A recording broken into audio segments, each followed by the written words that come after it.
Haya, huyo ndo Sheikh Abdullah Aziz maarufu kwa Dar es Salaam kunja ngumi, baadaye mtamsikia. Imekuwaje tena hapa?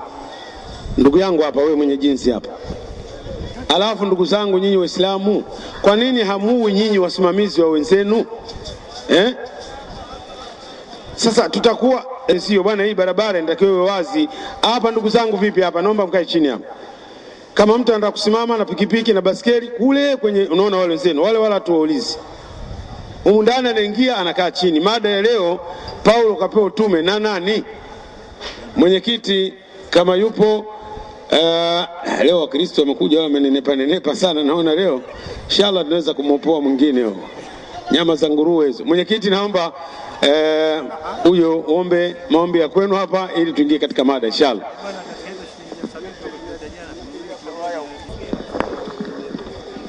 Bwana Yesu na asifiwe. Ninawasalimu katika jina zuri sana la Bwana Yesu. Ni kweli ninavyosema mwenyekiti, leo tulichelewa kufika kidogo. Kuna shehe mmoja katuletea kilo 2 za nyama ya nguruwe. Sasa kidogo tukawa tuna jinoma. Sasa wakati umefika, atakwenda kufungua kwa maombi. Kama alivyosema mwenyekiti mwenza ambaye ni mwenyekiti kiongozi wa mkutano huu.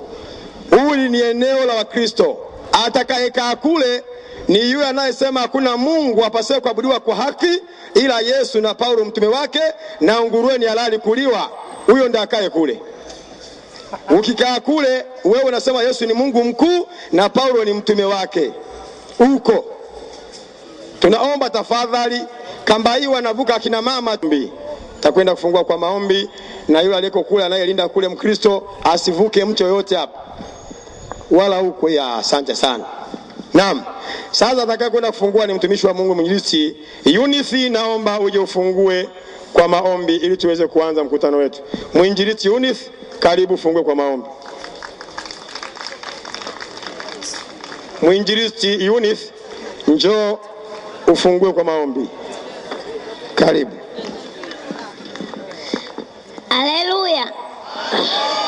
Kwa kumheshimu Mungu, naomba tuinamishe vichwa vyetu ili tuombe. Baba, katika jina la Yesu naleta mkutano huu mbele zako. Naomba ukajidhihirishe katika mkutano huu.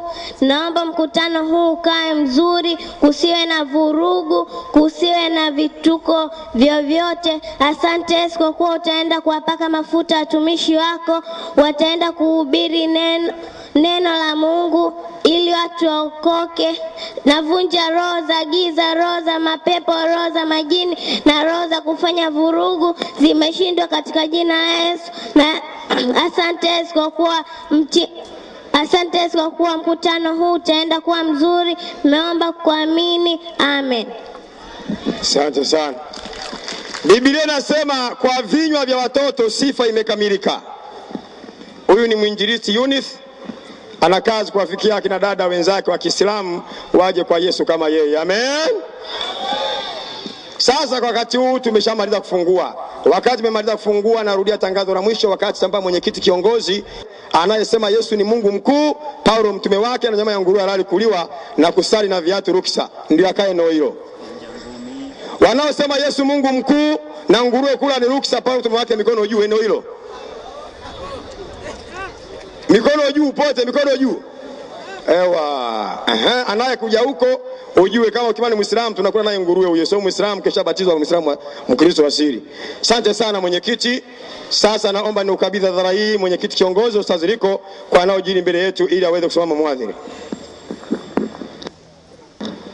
Asalamu alaykum wa rahmatullahi wa barakatuh. Anataka kukaa akae na baskeli yake chini. Unaweka baskeli unakaa chini. Anataka kukaa hapa akae na baskeli yake. Unainamisha baskeli yako alafu unakaa chini. Ndugu zangu, ukija unakaa na baskeli yako unaweka chini na wewe mwenyewe unakaa chini. Hii barabara isizibo, ukija unaungana na wenzio. Naomba tukae chini ili tuendelee na mkutano. Mada yetu ya leo inazungumzia Paulo kapewa utume na nani? Na leo ni dakika 20 tu, si 25. Matime keeper eleweni hivyo. Leo ni dakika 20. Kwa hiyo mtu wa mada ya leo upande wetu wa Uislamu atakuwa Ustadhi Yahya akiwa anatuletea mada Paulo kapewa utume na nani? Takbir. Sheikh Yahya naomba ndio juu hapo. Takbir. Takbir. Tusikilize mada ya Paulo.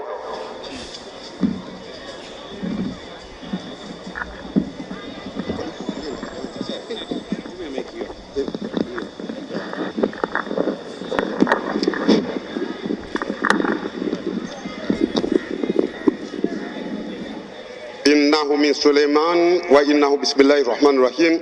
Assalamu alaikum wa rahmatullahi wa barakatuh.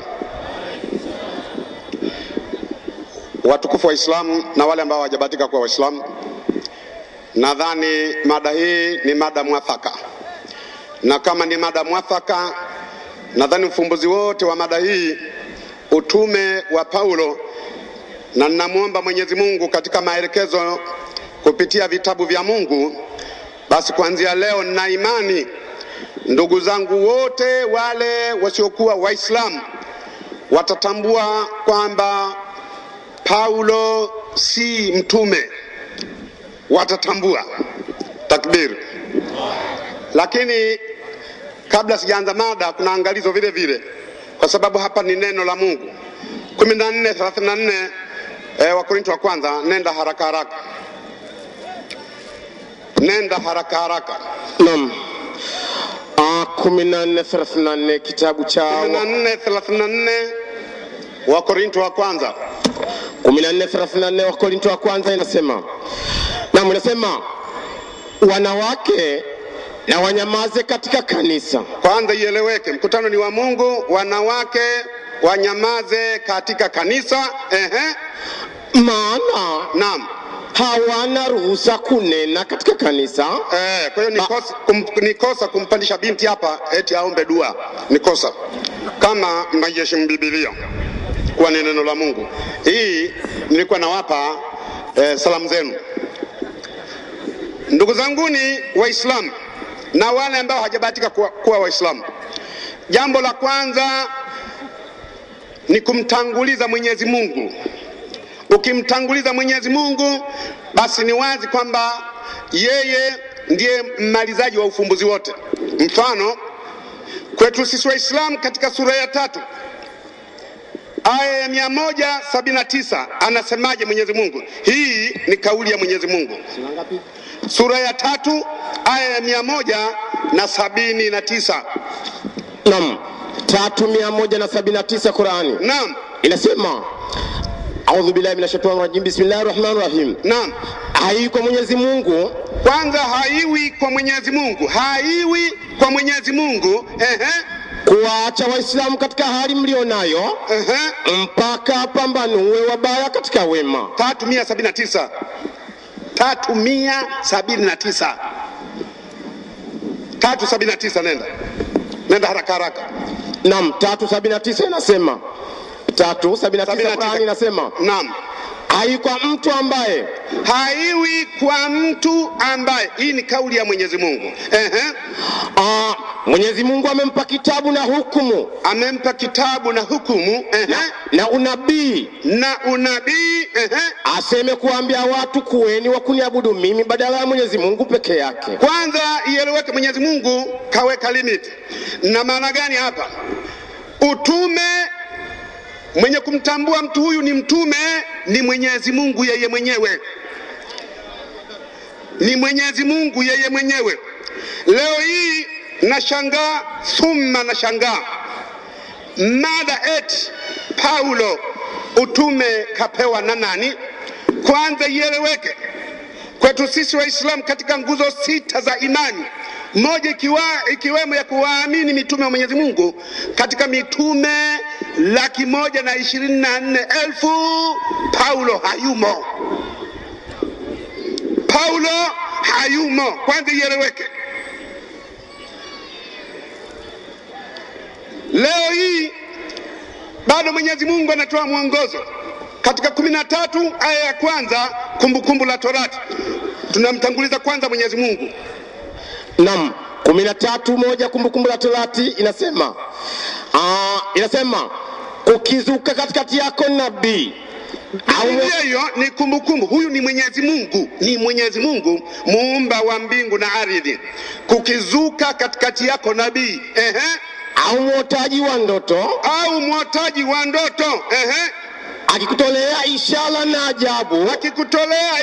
na ajabu, naam, ikatukia hiyo ishara au hiyo ajabu aliyokuambia akisema, naam, na tuifuate miungu mingine usioijua tuitumikie hiyo, tuifuate miungu mingine usioijua tuitumikie hiyo, naam, wewe usimsikize maneno ya nabii yule.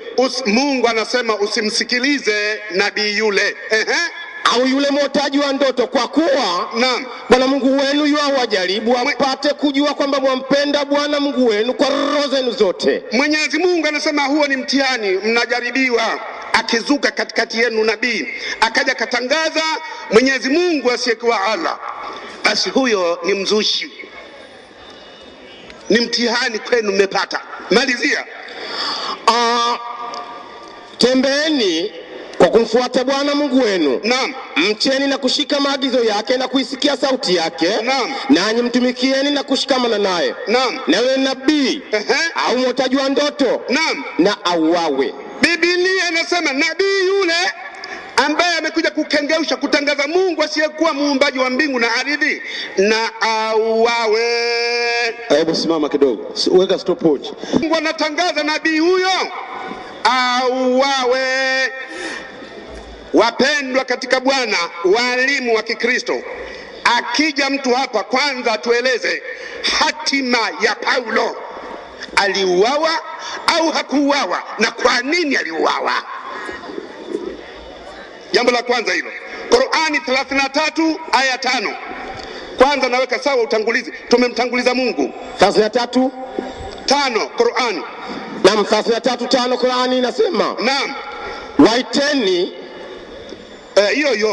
waiteni kwa ubini wa baba zao. Waiteni kwa ubini wa baba zao. Maana tulia kwanza. Wakristo wanatambua Ibrahimu kupitia Biblia anaitwa Ibn Tera. Hawana wasiwasi, ni nabii na ni baba wa imani. Yesu mwana wa Daudi. Paulo ibn nani? Paulo ibn nani? Mbona nasabu hatuifahamu ya Paulo? Katokea wapi mpaka leo kwenye jukwaa tuseme yeye ni mtume? Hapa nimeweka kumtanguliza Mwenyezi Mungu. Sasa tuangalie kwa Bwana Yesu yeye mwenyewe anamtambua vipi Paulo, kwa sababu 7:15 Mathayo, Yesu anasema mtawatambua kwa matunda yao hao manabii wa uongo. Yesu tusaidie, unamtambua vipi? Ufunuo 2:10, Yesu yuko mbinguni anaelezea. Naam, 2:10 kitabu cha Ufunuo inasema usiogope. Usiogope. Hii ni kauli ya Bwana Yesu, anasema usiogope nini? Kwa mambo yatakayokupata, kwa yale yatakayokupata. Tazama huyo ibilisi atawatupa baadhi yenu gerezani ili mjaribiwe. Anasema Yesu huyo ibilisi atawatupa baadhi yenu gerezani ili mjaribiwe. Yesu ni mtume wa Mwenyezi Mungu na alikuwa akipata ufunuo kwa nani? Kwa Mwenyezi Mungu. Sasa tumwangalie ibilisi aliyewatupa watu gerezani nani? 26:9 Matendo ya Mitume inasema kweli mimi mwenyewe. Paulo mwenyewe anasema kweli mimi mwenyewe, kweli mimi mwenyewe. Naliona ndani ya nafsi yangu ya kwamba, naliona ndani ya nafsi yangu kwamba yanipasa kutenda mambo mengi yalipingamana na jina lake Yesu Mnazareti. Tayari Paulo anasema, anajieleza mwenyewe, imenipasa kutenda mambo mengi yaliyopingamana na jina lake Yesu Mnazareti. Paulo hapa kidogo na msifu, hasemi Yesu Kristo, mwenzenu anasema Yesu Mnazareti. Nami nikayafanya hayo huko Yerusalemu. Nikayafanya hayo Yerusalemu. Hivi mtume anaweza kumpinga anaweza kumpinga mtume mwenzake aliyemtangulia? Paulo anasema mimi nimekuja kupingana naye, tena nimeanzia hapo Yerusalemu. Niliwafunga wengi miongoni mwa watakatifu ndani ya magereza. Niliwafunga wengi miongoni mwa watakatifu, niliwafunga ndani ya magereza. Yesu anasema tazameni, usiogope mtihani utakao kupata. Huyo ibilisi atawatupa baadhi yenu gerezani mjaribiwe. Paulo anasema mimi mwenyewe nimewafunga gerezani, tena pale pale Yerusalemu. Nikisha kupewa amri na wakuu wa makuhani. Anasema amri haikutoka kwa Mungu, kumbe kwa mabosi wake, wakuu wa makuhani hawa wa serikali ya Roma. Na walipouawa, sikiliza Paulo anasema na walipouawa, nalitoa idhini yangu. Yani idhini ya kuwaua watakatifu imetoka kwa Paulo. Leo vipi mdai kwamba Paulo ni mtume hali ya kwamba kawaua wanafunzi wa Yesu? Takbir. Endelea. Na mara nyingi, naam, katika masinagogi yote,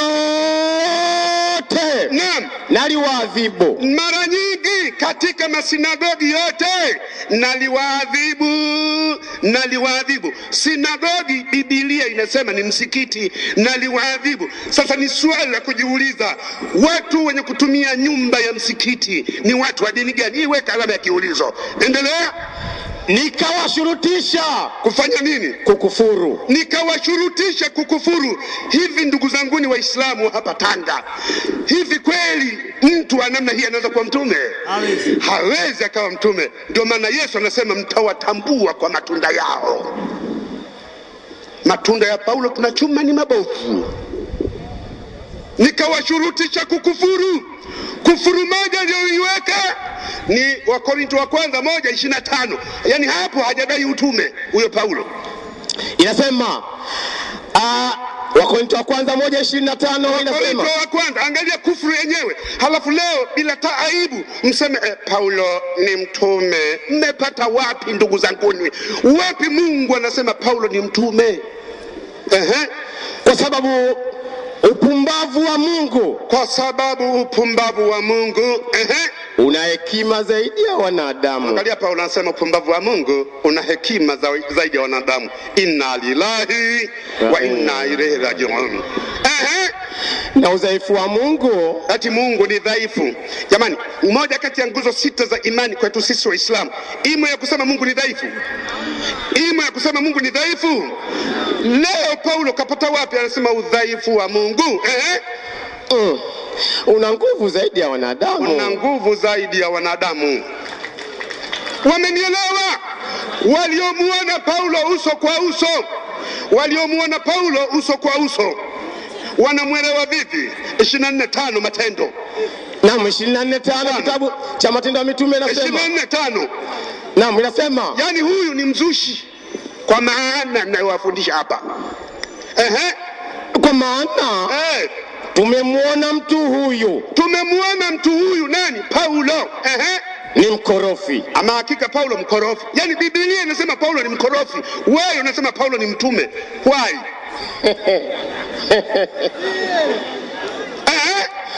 Mwanzilishi huyu Paulo nini? Wa fitina katika Wayahudi wote duniani. Kwa hiyo mwanzilishi wa fitina ni Paulo. Leo vipi huku Tanzania mnasema Paulo ni mtume? Mmepata wapi? Wapi Mungu anatangaza kwamba Paulo ni mtume?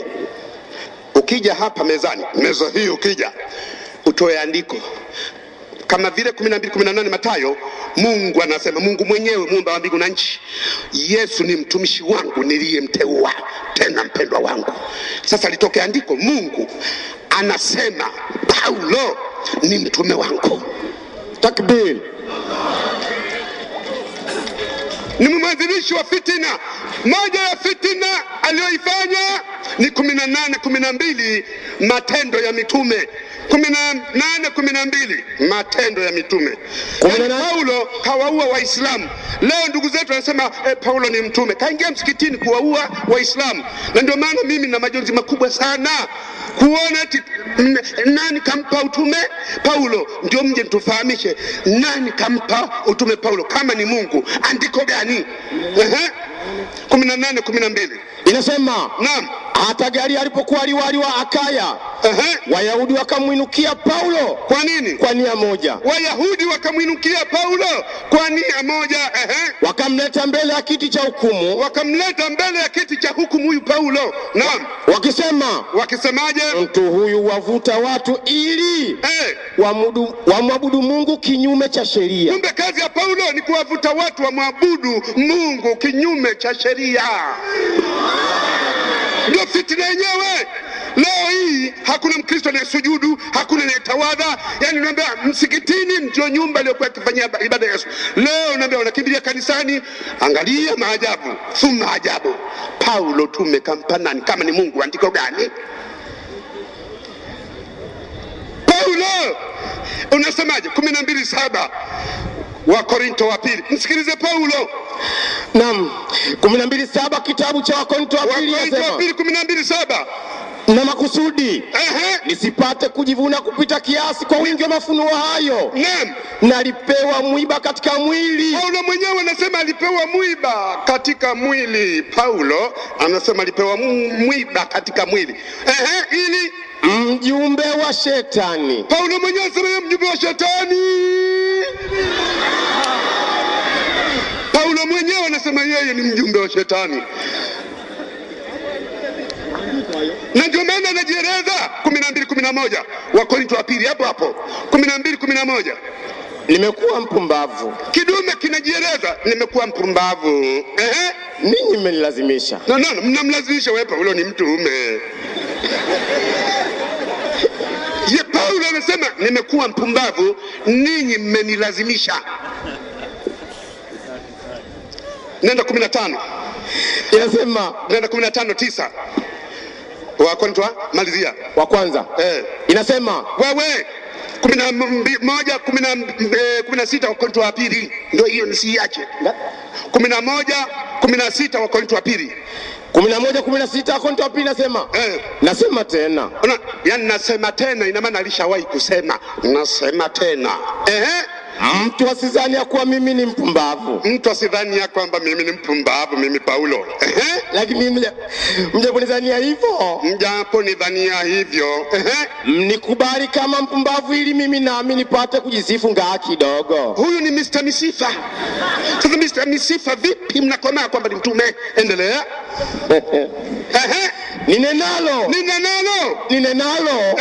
Silineni agizo la Bwana. Tulia. Hana ni agizo la Bwana. Sasa vipi why useme Paulo ni is a messenger? Umepata wapi? Takbir. Paulo Yesu unawatambua vipi wenye kusema Paulo ni mtume? 24:28 Mathayo.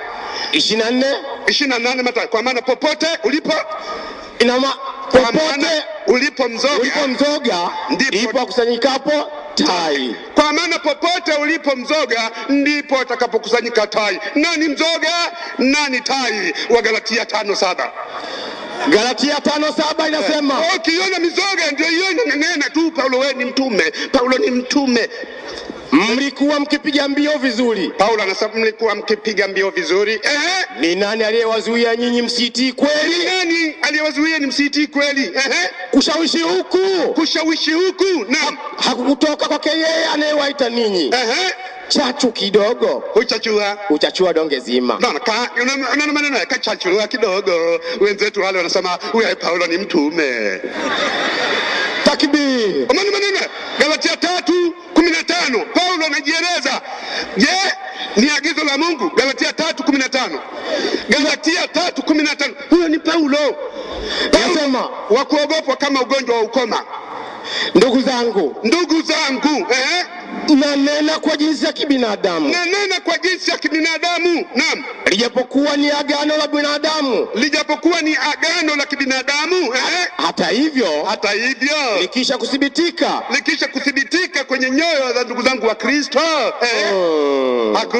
hakuna mtu alibatilishaye wala kuliongeza neno. Agano lake na kibinadamu. Wewe umekomaa, wewe Paulo mtume. Yeye anasema agano langu la kibinadamu, Paulo mtume. Mtaenda kuchomwa nyinyi. Hama takbir. Lazima ukweli tunabainisha. Paulo anaelezea tena aya nadhani ya mwisho Warumi 3:7. Angalia Paulo mwenyewe anasema Warumi 3:7 inasema. Naam. 3:7 kitabu cha Warumi inasema. Naam. Lakini ikiwa kweli ya Mungu imezidi kudhihirisha utukufu wake kwa sababu ya uongo wangu. Paulo mwenyewe anasema mimi muongo. Unaona kama wewe Paulo mtume. Yaani inaingia akilini. Jamani, tumia hii akili, fanye kazi. Hapa na maana utume huwa anatangaza Mwenyezi Mungu. Haya, muda umeisha. Naam, asalamu alaykum. Wa alaykum salaam wa rahmatullahi wa barakatuh. Haya, kabla tujiendelee, pewa utume na nani? Ndio mada iko mezani. Unaona? Sio habari za Muhammad hapa juu. Mtu anakuja hapa Muhammad sijui nini. Haya gani Muhammad katairiwa? Wewe mwanaume mwenzio unamuuliza kutairiwa wewe vipi? Kwa hiyo nakuombeni tuwe watulivu. Mwenyekiti, tupandishie mhubiri hapa wa Kikristo aweze kufikisha mada. Kaseti za jana za DVD na za kawaida ziko kule nyuma kwenye ile gari kule. Mwenyekiti. Bwana Yesu na asifiwe. Hii ndio sauti ya the Christiani. Naam. Asante sana. Wakati nataka nimsimamishe mwinjilisti machachari kabisa, makubaliano yazingatiwe. Itifaki fati. Ili eneo kweli maandiko amesema Qur'ani 4:20. Shetani haahidi ila uongo tu. Sasa naomba mwalimu na mwinjilisti Gaspar mwana wa Francis, simama dakika 20 uweze kuwasaidia. Paulo ni mtume, nani kampa utume? Je, Paulo ni mtume? Naomba usimame hapa dakika 20. Simama hapa. Naam, wa Kristo, haleluya. Naam. Kitu kimoja nataka kueleza watu wa hapa Tanga. Mimi nafikiri mwalimu wa Kiislamu amekuja kulalamika, lakini kutoa ushahidi wa wazi kwamba mashaka wa Islam ni kwamba labda Paulo katumwa na fulani au na fulani, lakini yeye kaja hapa kulalamika. Paulo katumwa na nani? Sasa leo nafikiri watu wa Tanga mpo wenye kuelewa. Nifuateni mwalimu anavyofundisheni habari ya utume wa Paulo bila jazba, bila ushabiki. Nafikiri wengine wengi wanaelewa japo ni Waislamu. Nitapokuwa na wafundisha habari ya utume wa Paulo. Huyu bwana kabla kufundisha nitapitia hoja za msingi za mwalimu pande wa Kiislamu alizokuja kulalamika mbele ya watu. Nimeandika hoja zake zote alizosema. Hizi hapa. Kasema kwanza katoa Korinto. Kasema wanawake na wanyamazi katika kanisa. Baada ya kumuona mjiristi wa kimataifa amekuja kufungua maombi hapa. Akasema huu wivu azikani, wanawake nyamazi. Hili sio kanisa. Hili hapa kuna Waislamu. Hili si kanisa. Anasema wanyamazi katika kanisa. Sio hapa Jangwani kwenye viwanja hivi vya Waislamu. Kwani hili kanisa? Naye ni mwalimu wetu. Hapa ni wapo Waislamu. Kanisa sio wanaokaa Waislamu. Kanisa wanakaa waaminio ambao ni Wakristo. Hapa na kupeleka shule. Ya pili kasema, nimeandika hoja zake hapa za msingi. Kasema tena kwamba eti katika imani ya Kiislamu wao wameambiwa na kitabu chao kwamba Mungu wao alikuwa na manabii 124,000. Katika 124,000 mtume Paulo hayumo. Kasema mtume Paulo hayumo. Labda nijibu kwanza hoja hii. Hebu msomaji. Naam. Soma 40:78 Qur'an. 40:78 Qur'an. Je, ni kweli kwa Paulo hayumo ama Waislamu hawaelewi? 40:38 40:78 inasema na yule aliyeamini 40:78. Naam, 40:78. Mwanga una akisi kidogo. Soma. Inasema na kwa yakini tuliwatuma mitume kabla yako, kabla ya Muhammad. Wengine katika hao tumekusimulia majina na habari zao. Ndio. Na wengine hatukukusimulia. Tulia kidogo ndugu, tufanue hapa. Unaona Muhammad asema hivi kwamba Muhammad mitume wengine hawajafunuliwa, wengine kafunuliwa, wengine hawajafunuliwa. Sasa wewe kama Muhammad hajafunuliwa, wewe utaelewa?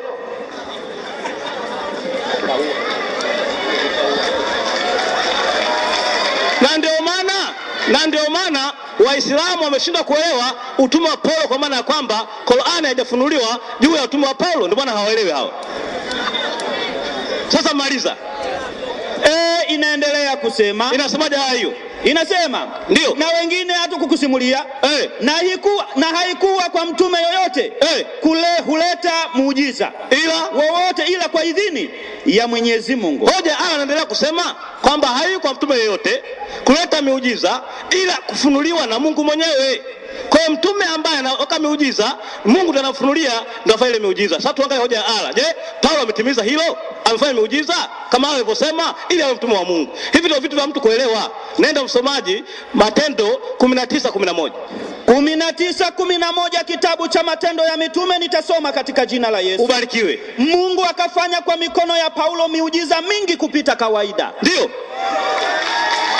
Inaendelea kusema. Endelea. Hata wagonjwa wakaletewa leso na nguo zilizotoka mwilini mwake. Magonjwa yao yakawaondokea, pepo wachafu wakawatoka. Naona? Sasa Allah anasema Mungu wa Islam kwamba mtume wote hafanyi muujiza ila kwa ajili ya nani? Ya Mwenyezi Mungu. Aya inasema mtume Paulo kafanya muujiza kupita kiasi, hata wagonjwa wakatoa leso wakapona, mapepo yakawatoka watu. Hii ndio Mungu anasema huyo ndio mtume. Muujiza hiyo ni kwa ajili ya nani? Ya Mungu. Kwa hiyo hoja aya ni kwamba Paulo ni mtume wa Mungu aliyehalali, ndio maana kufanya muujiza kwa ajili ya nani? Ya Mungu. Hiyo hoja ya kwanza. Ya pili akasema kijana katika malalamiko yake. Kulalamika ni polisi, hapa ni hoja.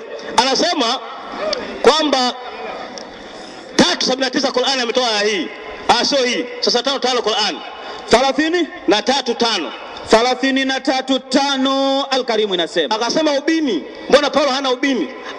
Kwa hiyo hoja ubini au hoja utume wa Paulo? 30 ubini wa Paulo. Sasa ubini maana yake nini? Hatuangalie ubini wa Paulo, tunaangalia utume wa Paulo. Sasa soma kwanza hiyo. 33:5 inasema. Surati Ahzab inasema. Waiteni kwa ubini wa baba zao. Maana huo ndio uadilifu mbele ya Mwenyezi Mungu. Sasa hayo umetoa nini? Leo sio kuangalia ubini wa Paulo, lakini leo kuangalia utume wa nani? Wa Paulo. Nafikiri Waislamu wenye kuelewa wananielewa kila ambacho nakificha kwa hao. Hoja sio ubini wa Paulo, hoja ni utume wa nani? Wa Paulo. Sasa kile katoa haya nini? Hebu Paulo asemaje? Nenda Filipi 3:5. Filipi 3:5. Tuwapeleke Waislamu shuleni, maana hawa wana elimu ya kusoma. Hata wape elimu ile ya kweli. Wapate kujua Paulo, kesho waende kanisani wakashuhudia kwamba hakuna Mungu ila mmoja na jina lake ni Yesu na Paulo mtume wake. Hii ndio shahada ya kweli. Inasema Filipi 3:5. Soma tuangalie hapo. Inasemaje? Nalitahiriwa siku ya 8. Ndio. Ni mtu wa taifa la Israeli. Ni mtu wa taifa la Israeli. Wa kabila la Benjamin. Mwebrania wa Waebrania. Unasikia? Mwebrania wa Waebrania. Kwa habari ya kuishika Torati ni Farisayo. Kwa hiyo huyu ni Mwebrania wa kabila Benjamin, ametoka kule Israeli. Sio Maka au Madina. Paulo ni Mwebrania. Alikuwa pale. Kwa hiyo bwana kusuna 7 tumeshakujibu kwamba yeye alikuwa Mwebrania wa Waebrania. Akasema tena kwamba nimeandika hoja zake nyingi zote. Akasema katoa Ufunuo 2:10. Anasema hebu soma hiyo. Haraka. Ufunuo 2:10. Kwa kile 10 niambie ni ufundisho watu. Ufunuo 2:10 nitasoma katika jina la Yesu. Sasa najibu hoja kwanza. Soma. Ufunuo 2:10 inasema. Usiogope mambo yatakayokupata. Ndio. Tazama, huyo ibilisi atawatupa baadhi yenu gerezani ili mjaribiwe. Sasa akatoa nini? Hii inazungumza ibilisi. Sasa ametoa nini hii? Unajua ukija hapo usoweseke. Hapa anakuja maulama kama sisi kuwafundisha Waislamu wapate kumjua Mungu wa kweli. Kijana kaweseka. Umeona bwana? Hoja ya ibilisi chapita siku nyingi. Hapa hoja utume wa Paulo. Huyu bwana vipi? Hata maandiko hajui. Hivyo toa ni saa hii. Katoa nyingine 26:9. Soma na hiyo. Najibu hoja, afu napeleka shule wa Waislamu wapate kujua utume wa Paulo leo hii. Wakiswa haleluya. 26:9 kitabu cha Matendo nitasoma katika jina la Yesu. Ubarikiwe. Kweli, mimi mwenyewe naliona ndani ya nafsi yangu ndio kwamba yanipasa kutenda mambo mengi yaliyopingamana na jina lake Yesu Mnazareti. Ndio. Nami nikayafanya hayo Yerusalemu. Sasa hapo wala bauelewi. Yaani huyu kabla kuitwa Paulo hakuwa Mkristo, alikuwa Myahudi katika dini ya Kiyahudi, akiitwa Sauli. Wakati anaitwa Sauli, kabla hajabatizwa kuwa Mkristo, aliyafanya haya. Alikuwa alienda kinyume na nani? Na Yesu kipindi hicho kabla hajawa Mkristo. Kwa maana hii anatoa historia yake kabla ya kuwa Mkristo, ndio maana hii. Wewe unashika kuelewa wapi hapo? Hapo akiwa Sauli bado hajawa Mkristo, anatoa mambo ya nyuma alivyokuwa. Kwa mfano leo hii mimi nakuwa pengine kwa Muislamu, na batizo na kuwa Mkristo, niko Mkristo tena, toa historia yangu nilivyokuwa Muislamu. Nilikuwa nafanya haya, hata atoa historia yake kabla ya kuwa Mkristo, ndio hii hayo toa wewe. Uelewi? Tuwapeleke shule wasipate kuelewa. Hii ni shule tu. Mbona hii ni shule tu. Mbona bwana? Sasa basi. Natoa ya mwisho ili fundishe watu. Soma tena 25:5. 24:5 atoe bwana. 24:5 wa Korinto wa kwanza. Ubarikiwe. 24:5 Korinto wa kwanza. 14 24:5 Matendo ya Mitume. 24:5 Matendo ya Mitume. Najibu hoja afu nafundisha watu. 24:5 Matendo ya Mitume nitasoma katika jina la Yesu. Ubarikiwe. Kwa maana tumemwona mtu huyu mkorofi, mwanzilishi wa fitina katika Wayahudi wote duniani. Akasema unaona? Paulo mwanzilishi wa fitina. Huyo haelewi. Hapo alipokwenda kuhubiri Injili, wale watu wasikia Injili walikuwa wanamkataa Paulo na mafundisho yake ni kwa maana hii. Kwa mfano 15:6 Qur'an. 15:6 Al-Karim.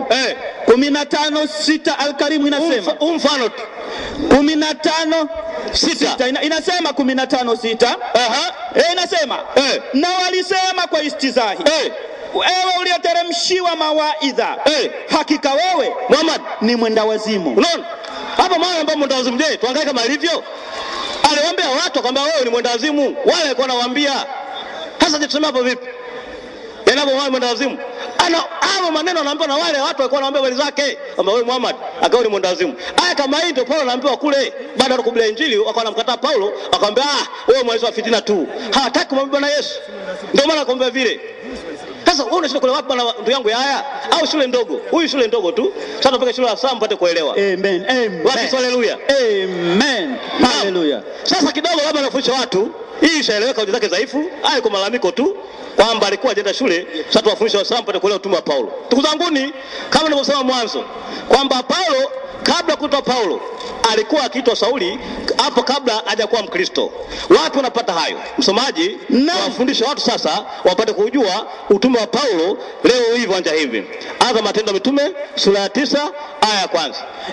Nitasoma katika jina la Yesu. Sikizeni Waislamu, sio shabiki tu. Angalia elimu inayotoka hapo. Mkielewa kweli mwende kanisani mkabatizwe mpate kuwa wana wa Mungu. Soma hiyo. Lakini Sauli akizidi kutisha. Hapa hata Sauli. Hapo kabla hajabatizwa kwa Paulo. Hapo ndo Sauli, lete maneno. Na kuwaza kuwaua wanafunzi wa Bwana. Ndio. Akamwendea kuhani mkuu. Akataka mpe barua za kwenda Dameski. Ndio. Zilizoandikwa katika masinagogi. Ili akiona watu wa njia hii. Ndio. Waume kwa wake. Awafunge na kuwaleta Yerusalemu. Lete maneno. Hata alipokuwa akisafiri. Ikawa anakaribia Dameski. Ndio. Ghafla ikamwangukia kote kote nuru kutoka mbinguni. Ikisemaje? Akaanguka chini akasikia sauti ikimwambia. Ikimwambiaje? Sauli, Sauli, mbona waniudhi? Lete maneno. Akasema, unani wewe Bwana? Baada ile nuru kumulikia Paulo pale, Sauli pale alipokuwa jangwani. Anauliza Sauli, wewe mwenye nuru kutoka mbinguni, wewe ni nani? Majibu anakuja kama ifuatavyo. Lete maneno. Naye akasema, mimi ndimi Yesu unayeniudhi wewe. Mimi ndimi Yesu unayeniudhi wewe. Ikawaje? Lete maneno. Lakini simama uingie mjini. Nawe utaambiwa ya kupasayo kutenda. Naona? Yesu ambaye Paulo, lakini nenda mjini utaambiwa wewe ya kupasayo kutenda. Nenda mstari wa 10. Mstari wa 10 nasema, basi alikuwapo Dameski mwanafunzi jina lake Anania. Lete maneno. Bwana akamwambia katika maono. Akamwambiaje? Anania akasema, mimi hapa Bwana. Ndio. Bwana akamwambia, akamwambiaje? Simama, nenda zako katika njia itwayo Nyofu, ukaulize katika nyumba ya Yuda mtu aitwaye Sauli wa Tarso. Ndio. Maana angalia anaomba, naye amemwona mtu jina lake Anania akiingia. Akasemaje? Na kumwekea mikono juu yake apate kuona tena. Lakini Anania akajibu, Bwana, nimesikia habari za mtu huyu kwa watu wengi. Ndio. Mabaya mengi aliyowatendea watakatifu wako Yerusalemu. Hata hapa ana amri itokayo kwa wakuu wa makuhani. Ndio. Awafunge wote wakuitiao jina lako. Yesu akasemaje? Lakini Bwana akamwambia, Bwana akamwambia nini? Nenda tu. Nenda tu. Kwa maana huyu Sauli. Kwa maana huyu chombo kiteule kwangu. Alichukua jina langu mbele ya mataifa na mbele ya wafalme na wana wa Israeli. Unaona maneno haya? Anamwambia Yesu kwamba nenda tu, kwa maana huyu Sauli ni chombo kitolewa kwangu, achukua jina langu mbele ya mataifa, wafalme na wana wa Israeli. Kwa hiyo pale Yesu kamtokea Paulo, ndio akamtuma sasa akahubiri Injili kwa wana wa Israeli, kwa wafalme na kwa mataifa. Ndio Paulo akawa mtume wa Mungu kutoka saa hiyo. Endelea sasa mstari wa 11, endelea. Naendelea. Maana nitamwonyesha yalivyo mengi atakayompasa kuteswa kwa ajili ya jina langu. Ndio. Anania akaenda zake akaingia mle nyumbani. Akamwekea mikono akisemaje? Ndugu Sauli, Bwana amenituma. Yesu. Yeye aliyekutokea katika njia ulioijia. Upate kuona tena. Ndio. Ukajazwe Roho Mtakatifu. Lete maneno. Mara vikaanguka machoni pake vitu kama magamba. Akapata kuona. Ndio. Akasimama. Akabatizwa. Akala chakula na kupata nguvu. Sasa hapo alipobatizwa ndio jina la Sauli kaondoka, akajiweka Paulo. Yaani alipobatizwa akatoa jina la Sauli akaitwa Paulo. Kwa hiyo Sauli sasa ndio huyu Paulo baada ya kubatizwa akachomwa kiteule cha Mungu, akahubiri Injili kwa mataifa. Wakisema haleluya. Amen. Tuwapeleke shule Waislamu baada kujua utume wa Paulo. Paulo ni mtume wa Mungu. Paulo Mungu amtokea, kampa utume. Akaenda kuhubiri Injili kwa Wanaisraeli, kwa mataifa na wafalme. Huyu ndio Paulo ambaye ni mtume wa Mungu wa kweli. Sasa Waislamu tatizo kitu kimoja. Ubishi hausaidii. Angalia kitabu kinasemaje. Sio mtu anasemaje, kitabu kinasemaje. Yesu kamtokea Paulo, kampa utume, akahubiri Injili katika mataifa. Sasa nani anabisha hapa? Sasa toka Paulo mwenyewe jana kubana kata Paulo mwenyewe. Korinto wa kwanza sura ya 9 aya ya kwanza hapo. Korinto wa kwanza sura ya 9 aya ya kwanza. Sura ya 9 aya ya kwanza. Yeye mwenyewe anasemaje mwenyewe Paulo? Nitasoma katika jina la Yesu. Ubarikiwe. Je, mimi si huru? Paulo anasema je, mimi si huru? Mimi si mtume? Mimi je si mtume? Mimi sikumuona Yesu Bwana wetu? Ninyi si kazi yangu katika Bwana? Ndio. Kwa maana ikiwa mimi si mtume kwa wengine, ikiwa mimi si mtume kwa Waislamu, lakini ni mtume kwenu ninyi. Kwa nini? Kwa maana ninyi ndinyi muhuri ya utume wangu katika Bwana. Na hilo jawabu langu kwa wale wanaoulizia. Wakisema haleluya. Amen. Ni mtume kwa Kristo. Kwa maana mimi nyinyi nikazao katika Bwana. Hilo ndio jawabu langu kwa wanaulizia hapa Waislamu. Kwa hiyo tunakuwa mkumkataa, yeye kajibu hapa. Kama mtume kwa nini? Ni mtume kwa Kristo. Hamna jazba. Wao ndio kule ambao upo. Kwa mfano Muhammad ni mtume wa Uislamu, lakini si mtume wa Kristo, lakini Paulo mtume wetu sisi. Si mtume wetu Paulo, ni mtume Muhammad ingawa uongo. Je, tumeona hapa. Kwa msingi ni kwamba hamna jazba, hapa ni elimu. Hapa ni elimu, sio jazba. Muona bwana? Kwa hiyo ni kwamba Waislamu utume wa Paulo ni Mungu mwenyewe. Tuangalie sasa utume wake. Je, alifanya nini Paulo? Utume wake alifanya nini? Nenda Matendo ya Mitume sura ya 18 aya mstari wa 5 hapo. Matendo ya Mitume sura ya 18 aya 5. Aya ya 5. Inasema aya ya 5. Hata Sila na Timotheo walipotelemka kutoka Makedonia. Leta maneno. Paulo akasongwa sana na lile neno. Neno 7. Akiwashuhudia Wayahudi ya kwamba Yesu ni Kristo. Hapo anahubiri Injili katika mataifa.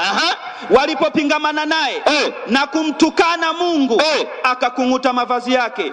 Akawaambia, damu yenu na iwe juu ya vichwa vyenu. Mimi ni safi tangu sasa. Nitakwenda kwa watu wa mataifa. Endelea.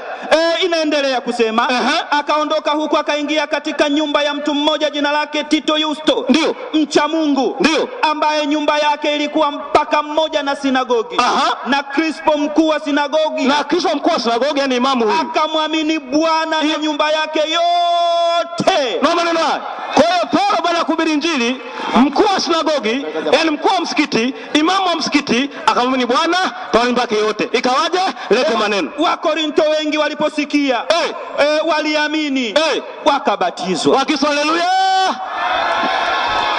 Imamu kabatizwa, waumini wa msikiti wamebatizwa, na watu wengine hapa wamebatizwa. Nyinyi kwa nini mbatizwa Waislamu? Kwa nini? Nyinyi watu wa Waislamu kwa nini? Angalia imamu kabatizwa, imamu huyu kabatizwa na watu wote wale ndani. Nyinyi kwa nini mbatizwi? Yaani mtume wa Mungu Paulo anahubiri Injili, imamu kabatizwa na Waislamu wako wamebatizwa. Nyinyi kwa nini mbatizwi? Nyinyi maadui wa Mungu. Kwa hiyo acheni jazba Waislamu. Leo hii na mfuate matendo ya Waislamu walikuwa kabla yenu. Imamu na wale Waislamu wakabatizwa, wakawa Wakristo, wakaanza kuhubiri Injili, Yesu anaokoa. Haleluya. Na leo mfanye hivyo, acheni misikiti hii haina wokovu hii. Njooni kwa Bwana mtume wa Mungu wa kweli, Paulo, mkabatizwe, mpate msamaha dhambi, mpate kukolewa. Unajua nyinyi Mungu amekusudi na nyie. Mungu amekusudi na nyie atakanyinyi muokoke hapo. Sasa Paulo kuhubiri Injili, imamu kabatizwa. Nyinyi mmegoma kwa nini? Huu ndio tuma Paulo kuhubiri Injili ya Mungu. Mbona maneno haya? Sasa watu tunashika kuelewa Waislamu. Watu hamshanielewa sasa, tumeshakuelewa. Naam. Kwa hiyo kama mnaelewa, basi leo hii mjue Paulo mtume wa Mungu, na shahada ya kweli ni kwamba hakuna Mungu mmoja, jina lake Yesu, na Paulo mtume wake. Hii ndio shahada ya kweli. Sio lala, hii acheni hiyo. Mungu mmoja yake Yesu na Paulo mtume wake ndio shahada ya kweli. Kwa hiyo kwanza leo Waislamu nafikiri mtaelewa, mtakanisa kubatizwa na nyinyi mwanze kula nguruwe, mpate kuokoka, mpate wokovu. Vingine tuna motoni wote. Umeona bwana? Huo ndio kweli. Huo ndio kweli. Kwa hiyo Paulo ndiye mtume wa Mungu wa kweli. Sasa tuangalie tena. Hawa bwana wameshindwa kabisa kuelewa undani wa utume wa Paulo. Paulo mwanzo kabla ya kuwa Mkristo, alipokuwa dini ya Kiyahudi, alisemaje? Lete Filipi 3 mstari wa 5 hapo, wa 8. Filipi 3 mstari wa 8, anza 8 hapo. Filipi 3:8 nitasoma katika jina la Yesu. Ubarikiwe. Yaani hapa tunafundisha Waislamu utume wa Paulo. Kesho ende kanisani, makanisa yako mengi sana hapo, mkabatizwa Waislamu. Naam. Soma hiyo. Zaidi ya hayo, na yahesabu mambo yote kuwa hasara kwa ajili ya uzuri usio na kifani wa kumjua Kristo Yesu Bwana wangu. Yaani yote Sauli aliacha yote yale ya Uislamu ampate Yesu Bwana. Lete maneno. Ambaye kwa ajili yake, kwa ajili ya Yesu, nimepata hasara ya mambo yote nikihesabu kuwa kama mavi ili nimpate Kristo. Unasikia? Yote kama mavi ya Uislamu ili ampate Kristo. Kacha yote akamfuata Yesu apate ukombozi. Lete maneno. Naendelea kusema, tena nionekane katika yeye, nisiwe na haki yangu mwenyewe, ndio ipatikanayo kwa sheria, ndio, bali ile ipatikanayo kwa imani iliyo katika Kristo. Wa Kristo, haleluya. Huo ndio tuma Paulo, wasamjeni kanisani, mkabatizwe mpate uzima milele. Naona bwana, haya ndio maneno.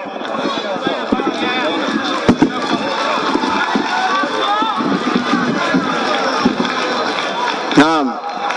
Bwana Yesu na asifiwe. Mwalimu kamaliza, nani kampa Paulo utume? Kapewa na Yesu kwa ushahidi wa maandiko. Kamaliza kabisa.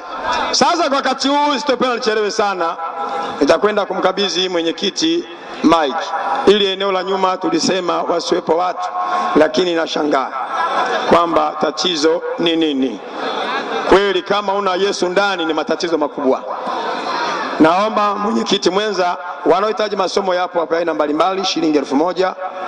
Waislamu majina taratibu, uso wakati wa matangazo. Mbona umetangaza hapa? Sijatangaza mimi. Vile tangaza. Basi tutulie, basi tuache. Waislamu ndugu zangu,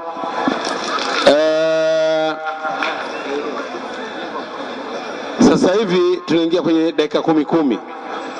Mada tunayozungumza, hatuzungumzia habari za Muhammad wala Waislamu kubatizwa wala misikiti kuwekwa misalaba. Mimi nashangaa sana, mada tunayozungumza, Paulo kapewa utume na nani? Sasa kinachoonekana hapa, mtu akija, Muhammad si kafanya hivi, Muhammad kafanya hivi. Hatuzungumzia habari za Muhammad ndugu zangu. Toeni ushahidi. Paulo kama yeye ni mtume, utume huo kapewa na nani? Aya, sasa hivi ni upande wa Waislamu. Ndugu zetu wanasema kwamba Paulo kapewa utume na Yesu. Sasa je, ni kweli? Na Yesu alimpa utume ni nani? Mwadhiri wa Kiislamu Ustadhi Said Juma, dakika 10. Alhamdulillah wassalatu wassalamu ala rasulillahi wa ba'd. Ndugu zangu Waislamu, tuna dakika 10 tu kwa ajili ya kueleza kile ambacho kimekusudia kuzungumzwa katika siku ya leo katika awamu ya pili. Jambo la kwanza, mimi nimefarijika sana kutokana na maelezo tuliyokuwa tukiyasikia. Mwanzoni Sheikh Yahya alitoa aya akizuia watoto wa kike kuzungumza katika kanisa. Akaja Bwana Gaspar akasema hapa sio kanisani. Hapa tumefarijika kwa sababu jana walisema kanisa ni mkusanyiko wa watu. Leo wamekubali kwamba kanisa ni jengo, sio hapa.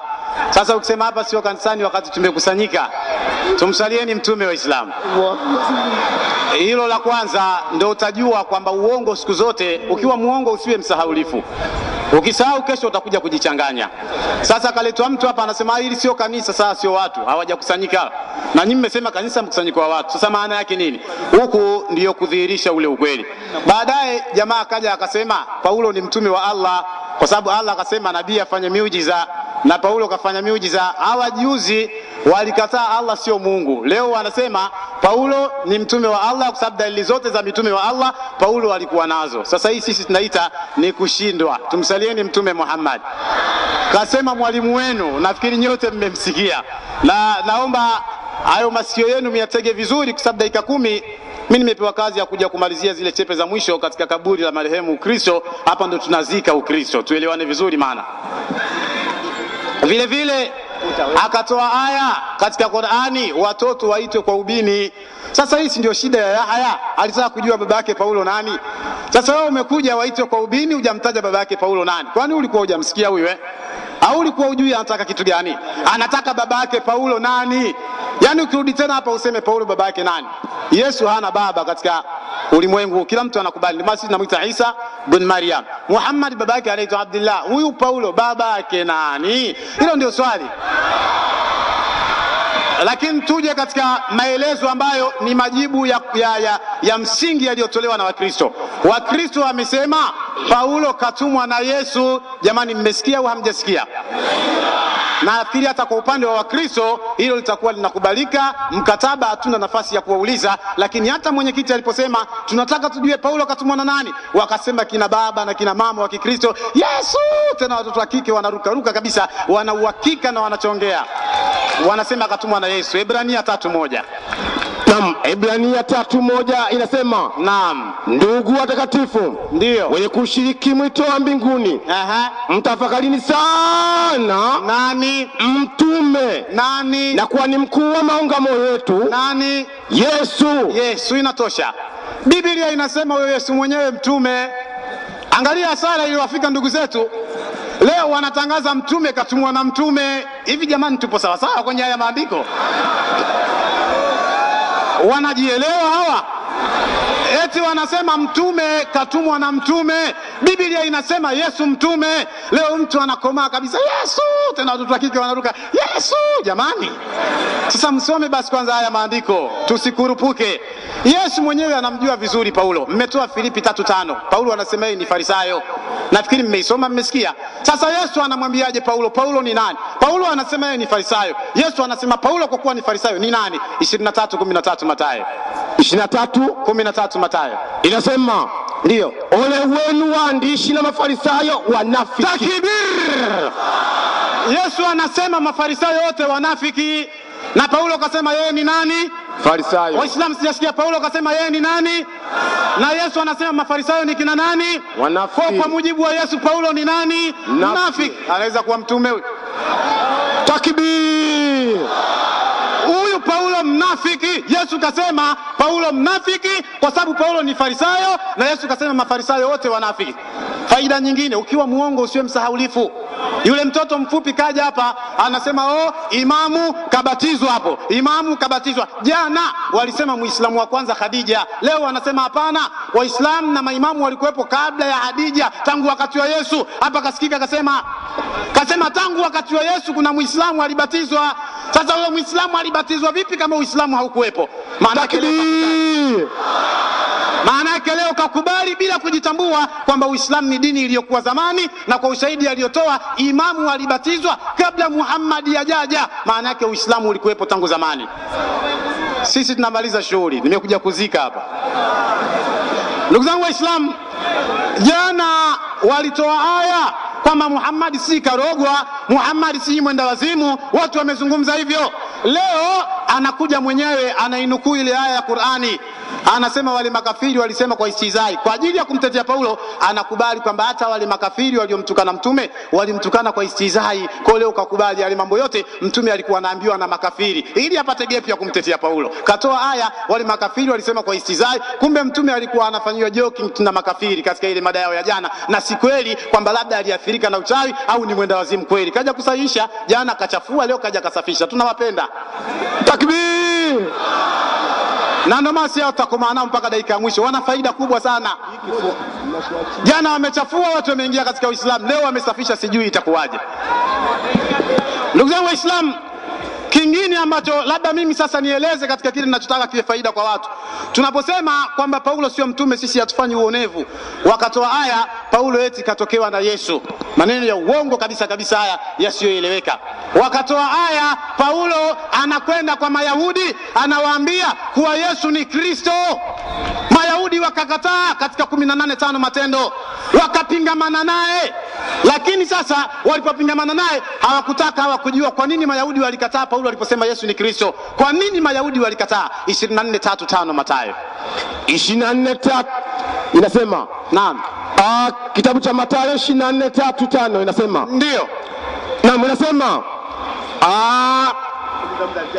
naam, inasema kwanza 4 kabisa. Yesu akajibu akawaambia. Yesu anajibu anawaambia Mayahudi, anasemaje? Angalieni. Anawaambia angalieni, mtu asiwadanganye, mtu yeyote asije akawadanganya, kwa sababu wengi watakuja kwa jina langu akisema. Kuna watu wengi watakuja kwa jina langu mimi Yesu, kwa jina la Yesu watakuja, watasemaje? Mimi ni Kristo. Watasema mimi Yesu ni Kristo. Paulo kaingia kwa Mayahudi kasema Yesu ni Kristo. Mayahudi wajinga mpaka wakubali, wakamtimua. Leo tunashangaa Tanzania watu wamepokea kwa mikono miwili. No. Watakaosema Yesu ni Kristo. Watadanganya wengi. Waislamu takbir. Allahu akbar. Yesu anasema yeyote atakayekuja na kusema mimi Yesu ni Kristo, huyo ni muongo na atafanya kazi ya kudanganya. Jamani, Paulo alipoambia Mayahudi Yesu ni Kristo, kasema kweli kaongopa? Mayahudi wenye akili zao wamekubali, wamekataa? Watu Tanzania wanakubali Yesu ni Kristo. Sasa huu mkenge tunawaachia wenyewe, si kazi yetu, tunasafisha. Kizazi kipya cha mahubiri ya Kiislamu Tanzania almaarufu Stilwaya, tunakwangua mpaka kutu iliyoshindikana. Tunakwenda kwa Paulo mwenyewe. Mimi uzuri wa Paulo nampenda kitu kimoja. Ana desturi ya kuficha. Anaweza akakuingiza katika mkenge wewe. Baada ya kukuingiza katika mkenge, baadaye anakuambia oho, pale nilikuongopea kidogo. Sasa Paulo, hebu sema wewe Paulo, wewe ni mtume wewe? Hivi watu kweli wanastahili kukuita mtume? 15:9 Wakorintho wa kwanza. 15:9 Wakorintho wa kwanza inasemaje hiyo? Na mnasema ndio maana. Paulo anasema maana. Mimi ni mdogo katika mitume. Mimi ukilinganisha na mitume mimi ni mdogo sana. Nisiyestahili kuitwa mtume. Takbir. Allahu akbar.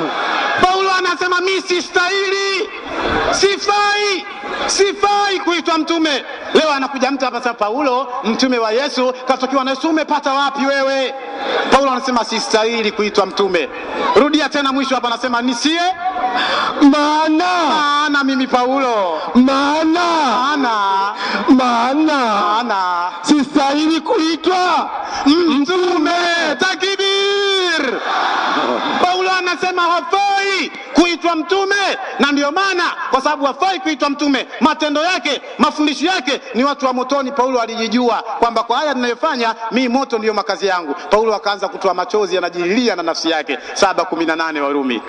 Naam, 7:18 kitabu cha Warumi inasemaje? Bado dakika moja Hamidu. Naam, anasemaje? 7:18 inasema 14 inasema sawa. Kwa kuwa twajua ya kuwa Torati asili yake ni ya rohoni, Rumi 7:14 najua ya kuwa endelea. Bali mimi ni mtu wa mwilini. Paulo anasema Torati ni ya rohoni, lakini mimi ni mtu wa mwilini, mambo yangu ya kimwili tu. Mambo ya kimwili si mnayajua. Maliza. Nimeuzwa chini ya dhambi. Anasema Paulo kashauzwa kwenye dhambi, yani kachukuliwa kenda kuuzwa chini ya dhambi. Maliza. Kwa maana sijui nilifanyalo. Anasema ajui yafanyalo. Maskini, muda umekwisha. Haya, muda umeisha. Tutaonana kwenye maswali huko. Sallallahu ala Muhammad. Haya, mada upande wa Uislamu dakika 10 zimeisha, na sasa ni dakika 10 upande wa ndugu zetu. Leo tunataka maswali yawe hata manne. Sawa sio sawa Waislamu? Haya, kwa hiyo mistaki na mikupoteza muda, narudisha kwa ndugu yangu mwenyekiti mwenza ili aweze kumleta mwalimu kwa upande wao aweze dakika 10 naye vile vile.